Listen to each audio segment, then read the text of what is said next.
The castle of Countess, a place of stone and echo, holds within its walls the memory of screams that have been silent for 4 centuries.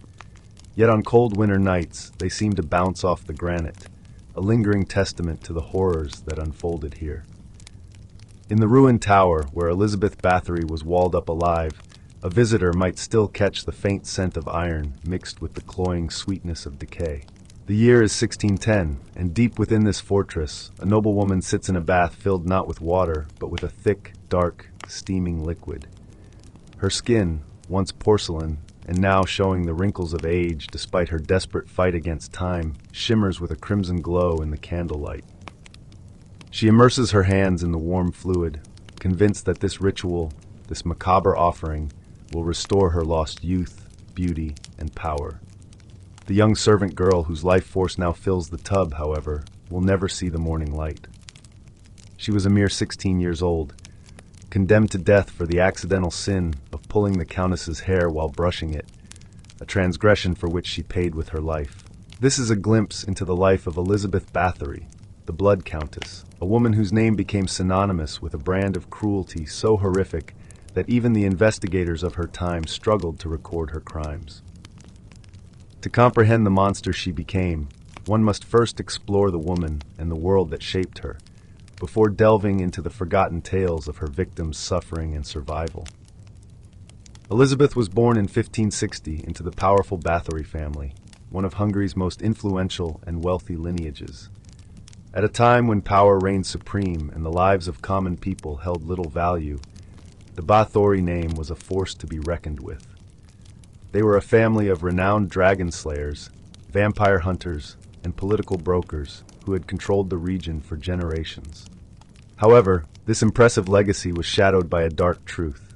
The family tree was twisted with generations of inbreeding, concentrating not only wealth and power, but also the seeds of mental instability. Her uncle Stephen was infamous for his violent tempers and sadistic torture of prisoners.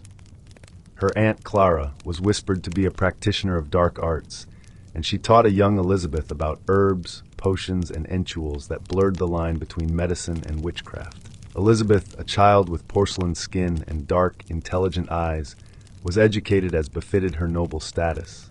She was fluent in 4 languages, well-versed in philosophy, and carried herself with the poise of someone destined to rule.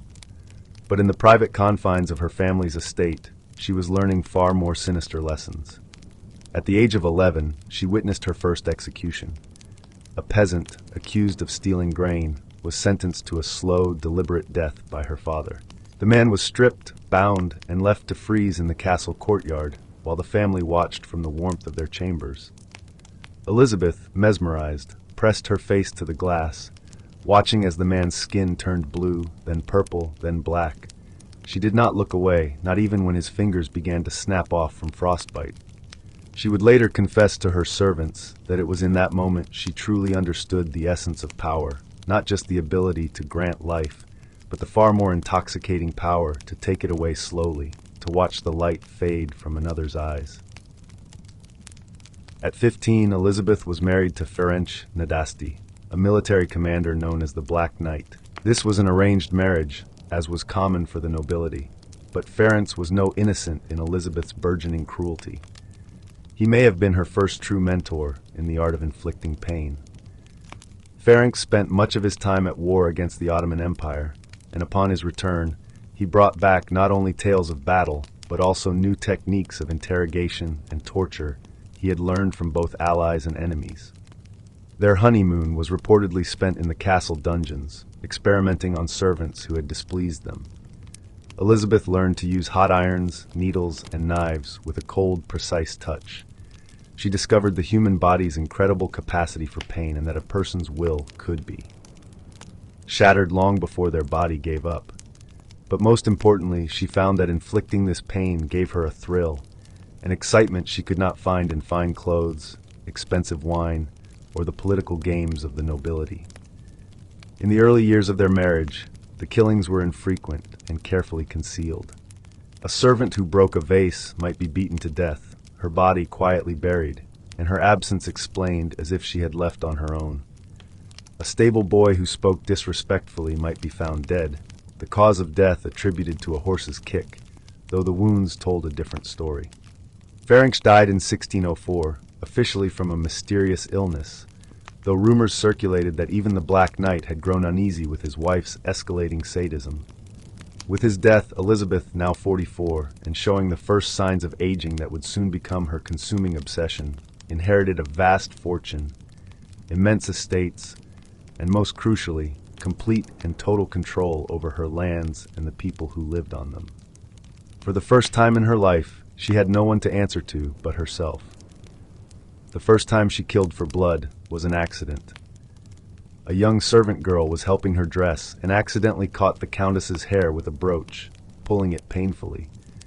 Elizabeth slapped the girl so hard that her ring cut the servant's cheek, and blood spattered onto Elizabeth's hand. As she wiped it away, she noticed something that would forever alter the course of her life. The small patch of skin where the blood had touched appeared smoother, more youthful, as if the years had simply vanished. Whether this was real or a figment of her mind was irrelevant. Elizabeth believed it completely, and this belief would fuel a campaign of savage cruelty that would reverberate through history. She began with small tests, a pinprick here, a tiny cut there, always justified by a minor misstep from the victim. She collected the blood in silver bowls and applied it to her face like a cosmetic, spending hours scrutinizing her reflection for any sign of change. As the months passed, Elizabeth's conviction grew. She needed more blood, and it had to be fresh, still warm from the body. This meant her victims could no longer simply be injured. They had to die. The transformation from a sadistic noblewoman to a serial killer was a slow but unstoppable descent. At first, she would kill a servant girl every few months, always choosing those who were young and beautiful, believing their youth could be transferred to her through their blood.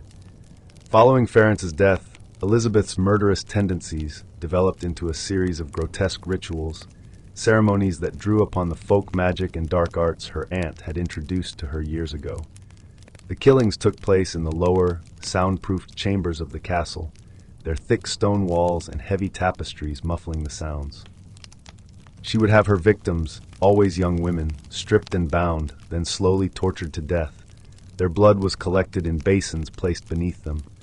Elizabeth was convinced that terror and pain purified the blood, making it more potent for her purposes, so she would keep her victims alive for as long as possible, sometimes for days, before finally allowing them to die.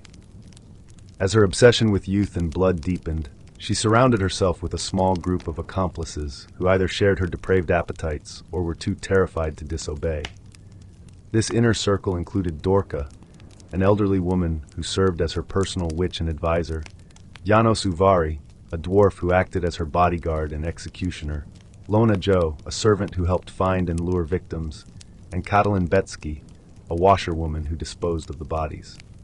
Together, they created a systematic machine of murder. They would identify suitable victims among the castle's servant girls or lure young peasant women from nearby villages with false promises of employment. The victims were always young, female, and chosen for their beauty and apparent health. Elizabeth's methods of torture and murder varied, depending on her mood and the alleged sins of the victims. Some were beaten to death with clubs, others were burned with red-hot irons or had needles driven under their fingernails. Many were cut with knives in precise patterns to maximize the collection of their blood. Elizabeth's preferred method was to suspend her victims from the ceiling by their wrists and systematically cut them, allowing the blood to slowly drain into the waiting bath below. The castle became a charnel house. The bodies were disposed of in various ways. Some were buried on the grounds, others were tossed into the river, and some were left in the forest for wild animals or fed to the dogs. The smell of death hung perpetually in the lower chambers, masked but never fully concealed by burning incense and herbs. Astonishingly, this organized slaughter continued for nearly 6 years without any official intervention. The disappearance of peasant girls was not considered unusual in a society that offered the poor no protections or advocates. Local authorities, if they even noticed, were either bribed to turn a blind eye or simply assumed the girls had run away. By 1609, Elizabeth was 50, and despite her grotesque rituals, time had continued its relentless march. The once renowned beauty now saw only wrinkles and age spots in her mirror, which only fueled her madness and drove her to ever more extreme measures. The killings, which had once been monthly, now occurred weekly, or even more frequently. Convinced that the blood of peasant girls was losing its potency due to their lower breeding, she began to seek out victims from the minor nobility, believing their more powerful blood would be more effective. This change in victim selection would ultimately lead to her downfall, but Elizabeth was too consumed by her madness to see the danger. She started inviting young noble women to her castle under the pretext of finishing their education or teaching them household management. Unlike the peasants, these girls had families who would notice their absence and had the political connections to demand answers.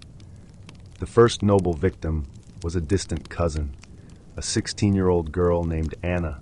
Anna's parents received letters from their daughter describing her studies and contentment, but these were forgeries written by Elizabeth after Anna had been tortured to death over several days. When Anna didn't return home as promised, her parents arrived at the castle, demanding answers. Elizabeth received them graciously, feigning surprise and concern, even suggesting Anna might have eloped and offering to help search for her. However, Anna's mother noticed Elizabeth wearing her daughter's distinctive necklace, a family heirloom, and was chilled to the bone. The word began to spread among the noble families that young women who went to Countess castle had a troubling tendency to disappear. Parents began to refuse Elizabeth's invitations, and those who did send their daughters insisted on frequent letters and visits. The investigation that would finally bring down Elizabeth Báthory began almost by chance.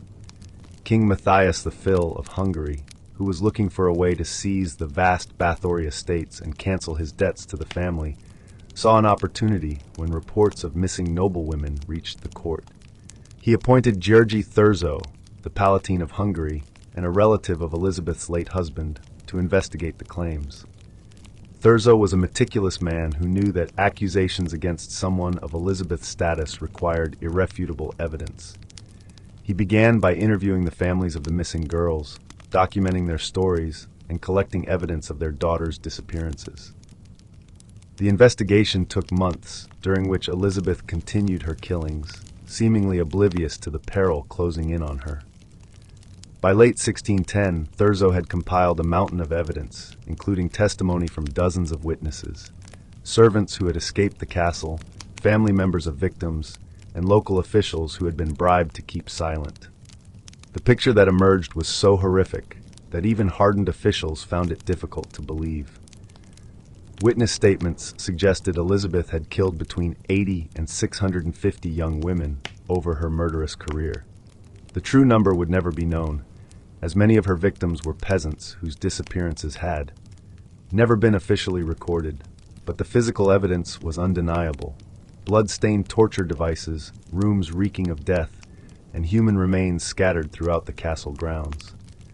On December 29, 1610, Thurzo and a contingent of soldiers arrived at Countess castle with a royal warrant for Elizabeth's arrest.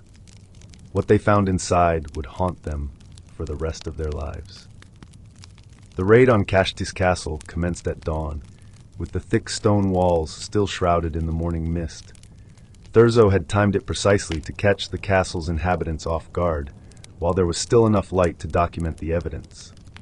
The first sign of something terribly wrong was the overpowering smell of death that hit them as they entered the main hall, so thick and sickening that several soldiers had to step outside to vomit. Following the scent, they descended into the castle's bowels. In the lower chambers, they found scenes that defied description. One room held the bodies of 2 young women who had been tortured so recently that their blood was still warm.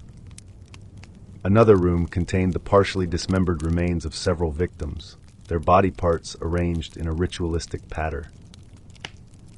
The most gruesome discovery was in Elizabeth's private chambers, where they found her personal bath, a large silver tub filled with what appeared to be blood. The liquid was still warm, and floating in it were chunks of flesh and human hair. Elizabeth herself was found nearby, her body covered in blood that was clearly not her own. Investigators also discovered her personal diary, a meticulous record of her crimes written in her own hand. The entries read like the ravings of a madwoman, detailing her theories about the rejuvenating properties of blood and her experiments with different extraction methods. Some passages were so disturbing that they were sealed and never released to the public. Among the most chilling discoveries were the bodies of several young noblewomen who had been reported missing in recent months, their corpses showing signs of prolonged torture.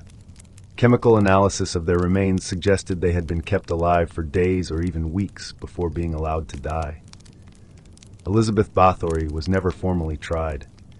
As a member of the high nobility, she was considered beyond the reach of conventional justice, and King Matthias II was hesitant to set a precedent that could be used against other noble families. Instead, she was placed under house arrest, while her accomplices were put on trial for their crimes. The trial of Dorca, Janos, Ilona, and Catalin began in early 1611 and became a sensation across Europe. Prosecutors presented evidence that painted a picture of systematic murder on a scale that shocked even the most cynical observers. Witness after witness testified about the horrors they had seen or heard. Former servants described being forced to watch as their fellow workers were tortured to death. Local peasants told of finding body parts in the forest near the castle. Officials admitted to accepting bribes to ignore reports of missing women. The physical evidence was equally damning. Investigators had found detailed records of the murders, including sketches of torture devices and notes on which methods produced the most blood. The trial that took place became a public spectacle. The prosecution presented an overwhelming amount of evidence, painting a picture of systematic murder on a scale that shocked even the most cynical observers. This included witness testimony from former servants forced to watch the torture, local peasants who had found human remains in the forest, and officials who confessed to accepting bribes. The physical evidence was equally damning, with investigators having discovered torture devices, records of the murders, and even specially designed chambers in the castle with drainage systems for blood and soundproofing to muffle screams. However, the most compelling testimony came from the accomplices themselves. Faced with certain execution, they turned on each other, each one trying to downplay their own role while implicating the others. Their confessions provided a detailed look into the inner workings of Elizabeth's murder machine.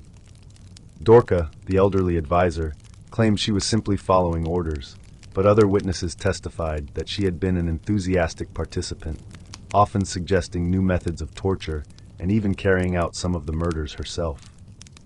Janos Uvari, the dwarf, admitted to killing several victims but insisted he was acting under duress, though other accounts suggested he took pleasure in the work.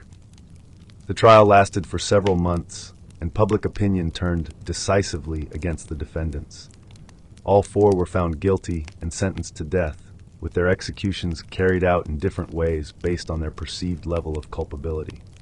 While her accomplices faced justice, Elizabeth Báthory remained confined to her castle. The king and his advisors debated for months about what to do with her. An execution was legally impossible due to her noble status, but allowing her to go free was politically unthinkable given the horrific scale of her crimes. The solution they eventually settled on was both creative and cruel. She would be walled up alive in her own castle. Confined to a small set of rooms in the upper tower, her doorways were bricked up, leaving only small openings for food and waste removal. The windows were barred and shuttered, cutting her off from the outside world. Elizabeth's reaction to this imprisonment was a mix of rage and disbelief. She had genuinely believed her noble status would protect her from any serious consequences. In the beginning, she pleaded with and threatened her guards, convinced she would eventually be freed. As months turned into years, her defiance gave way to a quiet madness. Guards reported hearing her talking to herself for hours, sometimes arguing with invisible figures, or reciting what sounded like spells. She occasionally claimed to see the ghosts of her victims, describing their appearances in vivid detail to anyone who would listen. The irony of her situation was profound. The woman who had murdered hundreds of young women in a futile attempt to preserve her own youth was now trapped in a situation where she would age and deteriorate without anyone to witness her decline. The vanity that had driven her to murder was being punished in the most fitting way possible. Elizabeth lived in her walled-up chambers for nearly 4 years, from 1611 until her death in 1614. During this time, she became increasingly isolated, not just physically but mentally, retreating into a world of delusions and fantasies. Guards bringing her food often reported that she didn't recognize them, sometimes addressing them as long-dead servants or family members. She spent hours staring at her reflection in a small mirror, one of the few possessions she was allowed to keep, seemingly fascinated by the changes that age and confinement were working on her face. Her physical health rapidly declined from the lack of sunlight, exercise, and a poor diet. Her famous beauty completely faded, replaced by the haggard appearance of someone who had lost all hope. On August 21, 1614, guards arrived with her moaming meal to find her dead in her bed. She was 54 years old and appeared to have died peacefully in her sleep, a mercy she had never granted to any of her victims. The official cause of death was listed as natural causes, though some contemporaries suspected suicide. Her body was initially buried in the church at Countess, but local residents complained that her presence was desecrating holy ground. She was eventually moved to an unmarked grave in a family crypt at Exed to prevent it from becoming a site of morbid pilgrimage. The castle itself was abandoned and, over the centuries, gradually fell into ruin, with locals claiming it was haunted by the spirits of her victims. Elizabeth Báthory's story did not end with her death. In many ways, it was just the beginning. Her crimes were so shocking and so far beyond the normal scope of human evil that they quickly transcended historical fact and entered the realm of myth and legend.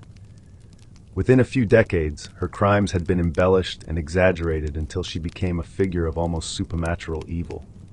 Some accounts claim she bathed in the blood of over 650 victims, while others suggested she had made pacts with demons or practiced black magic on a grand scale. The legend of Elizabeth Báthory spread throughout Europe, inspiring countless stories, books, and eventually films. She became the template for the female vampire in popular culture, a beautiful but deadly creature who fed on the blood of the innocent. Modern historians have worked to separate fact from fiction in her story, but the task is complicated by the loss of original documents and the sensational nature of contemporary accounts. What we know for certain is that she killed dozens of young women, possibly more than 100, in pursuit of a twisted fantasy about preserving her youth through blood. To truly understand Elizabeth Báthory, we must look beyond the sensational details of her crimes to examine the psychological and social factors that created such a monster. Her story is not just about individual madness, but about the corrupting effects of absolute power and the way social institutions can enable and protect evil. Elizabeth was born into a world where the lives of common people had little value, and where nobles could literally get away with murder as long as they confined their victims to the lower classes. The feudal system gave her power over hundreds of people, and also insulated her from the consequences of abusing that power. For most of her killing career, she faced no oversight, no questioning, and no accountability of any kind. The psychological profile that emerges from contemporary accounts suggests a woman who suffered from severe personality disorders, what we would now recognize as psychopathic tendencies. Her complete lack of empathy, her need for control, her grandiose sense of self-importance, and her willingness to inflict suffering for personal gratification were all exacerbated by her social position. But Elizabeth was also a product of her family's genetic legacy. The inbreeding common among European nobility in this period often resulted in mental instability, and the Báthory family had a documented history of mental illness and violent behavior. Elizabeth's crimes may have been extreme, but they were not entirely without precedent in her family line. The role of superstition and folk belief in her crimes cannot be overlooked. Elizabeth genuinely believed that bathing in blood would preserve her youth, a belief that was not entirely uncommon at the time. The line between medicine and magic was blurry in the 17th century, and many people accepted that certain rituals could have physical effects on the body. What made Elizabeth different was not her beliefs, but her willingness to act on them, regardless of the human cost. She had the power to obtain victims, the isolation to hide her crimes, and the psychological makeup to enjoy the process of killing. The combination of these factors created a perfect storm of evil that resulted in one of history's most prolific serial killers. In all the centuries of fascination with Elizabeth Báthory, one aspect of her story has often been overlooked: the humanity of her victims. These were not abstract figures in a historical drama, but real young women with hopes, dreams, fears, and families who mourned their loss. Most of the victims were servant girls, typically between the ages of 14 and 20, who had come to work at the castle to earn money for their families, or to learn skills that might help them find better positions elsewhere. Elizabeth Báthory's victims were often the daughters of peasants, individuals who lived on the fringes of society and had few defenses against the whims of their social superiors. Some of their names have survived in court records: Anna, who was torn apart by dogs after being tortured; Kata, who was burned with red-hot irons; Pola, who was beaten to death with clubs. These girls had the terrible misfortune of being in the wrong place at the wrong time, of catching the attention of a woman whose appetite for cruelty knew no bounds. The noble victims, though fewer in number, were equally tragic. These were young women sent to the castle by families who trusted Elizabeth's reputation and social standing to ensure their safety. Instead, they found themselves trapped in a nightmare from which there was no escape. The psychological impact on the survivors, the servants who managed to flee, the family members who lost their daughters, the local communities who lived in fear, is immeasurable. For generations, the mere mention of the Báthory name was enough to make people make the sign of the cross and mutter protective prayers. It is crucial to remember that behind every historical monster are forgotten victims whose suffering made the monster's reputation possible. Elizabeth Báthory's crimes were not just abstract evils, but concrete acts of violence against specific individuals who deserved to live full lives, to love and be loved, and to contribute to their communities and families. The story of Elizabeth Báthory might seem like a relic from a darker age, but the psychological and social dynamics that enabled her crimes are still present in our modern world. The combination of power, isolation, and mental illness that created the Blood Countess continues to produce monsters in every generation. The abuse of power by those in positions of authority is a constant throughout human history, whether it is political leaders who commit genocide, religious figures who abuse their congregations, or wealthy individuals who exploit the vulnerable. The pattern remains the same: power corrupts, and absolute power, the kind that Elizabeth wielded over her servants, corrupts absolutely. Modern serial killers often share psychological traits with Elizabeth Báthory: the need for control, the profound lack of empathy, and the ability to compartmentalize their crimes while maintaining a normal public facade.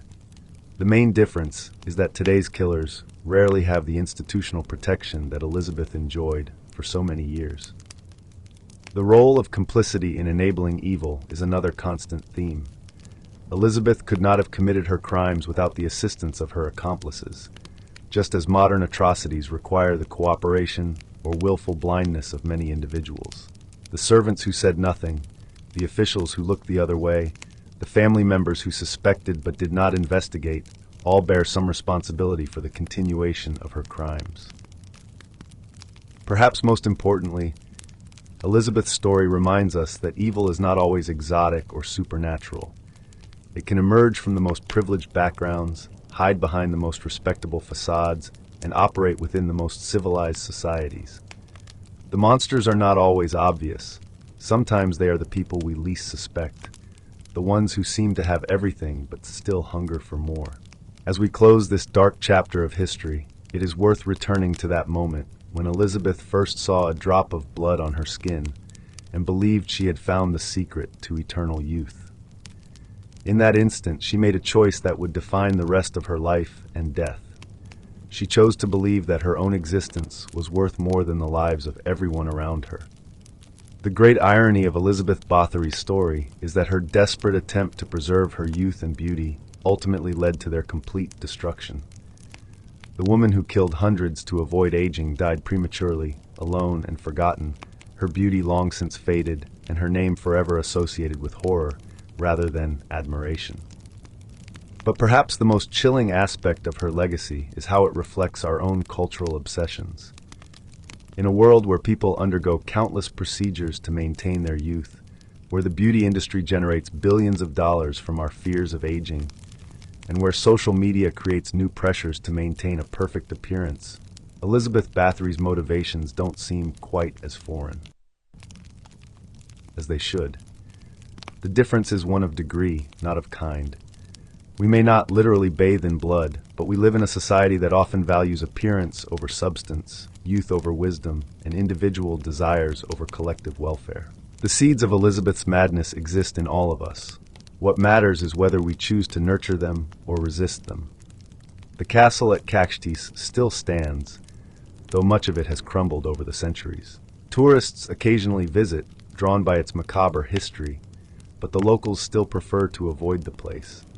They say that on certain nights, when the wind is just right, you can still hear echoes of those long-ago screams carried in the air. But perhaps what we should really be listening for is not the cries of the dead, but the whispers of the living, the small voices that tell us when we are going too far, when our desires are becoming destructive, and when our pursuit of our own happiness is causing suffering for others. Elizabeth Báthory stopped listening to those voices, and the result was a tragedy that echoes through the centuries.